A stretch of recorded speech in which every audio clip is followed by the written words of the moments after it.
জগদীশচন্দ্র বসু ছিলেন একজন জীববিজ্ঞান, পদার্থবিদ্যা, উদ্ভিদবিদ্যা এবং বিজ্ঞান কথাসাহিত্য লেখার আগ্রহসহ পলিম্যাথ। তিনি রেডিও মাইক্রোওয়েভ অপটিক্সের তদন্তে অগ্রগামী ছিলেন, উদ্ভিদবিদ্যায় গুরুত্বপূর্ণ অবদান রেখেছিলেন আর ভারতীয় উপমহাদেশে পরীক্ষামূলক বিজ্ঞানের প্রসারের পেছনে একটি প্রধান শক্তি ছিলেন। বসুকে বাংলা কল্পবিজ্ঞানের জনক বলা হয়। তার সম্মানে চাঁদের একটি গর্তের নামকরণ করা হয়েছিল। তিনি বোস ইনস্টিটিউট প্রতিষ্ঠা করেন, ভারতের একটি প্রধান গবেষণা প্রতিষ্ঠান এবং এটির অন্যতম প্রাচীনতম। 1917 সালে প্রতিষ্ঠিত ইনস্টিটিউটটি ছিল এশিয়ার প্রথম আন্তঃবিভাগীয় গবেষণা কেন্দ্র। তিনি বোস ইনস্টিটিউটের সূচনা থেকে মৃত্যু পর্যন্ত পরিচালক হিসেবে দায়িত্ব পালন করেছিলেন।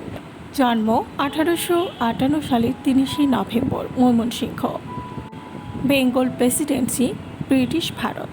মারা গেছেন 23 নভেম্বর 1937, যখন বয়স হয়েছিল 78 বছর, গিরিডি, ব্রিটিশ ভারত।